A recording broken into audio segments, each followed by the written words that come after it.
What about kind of like the way that we do things and our philosophy and our approach is good for some people and some of the patients that you have?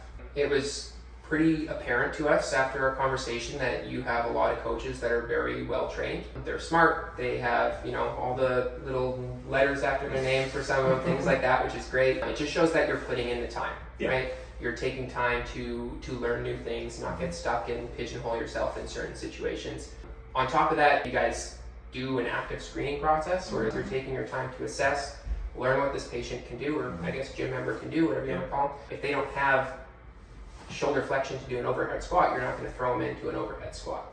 You guys are responsive when I've done this with a lot of my patients where I'm in contact with the coaches that I'm working with. It's just like, hey, John, really kind of had a rough week with his low back. I think the deadlifts are really bothering him, and we can have a conversation whether it's let's get away from the deadlifts for a week or two, or keep him doing deadlifts. Let's just have him on 6-inch platforms. So it's lifted for him because he doesn't have the hip range motion, whatever the case is.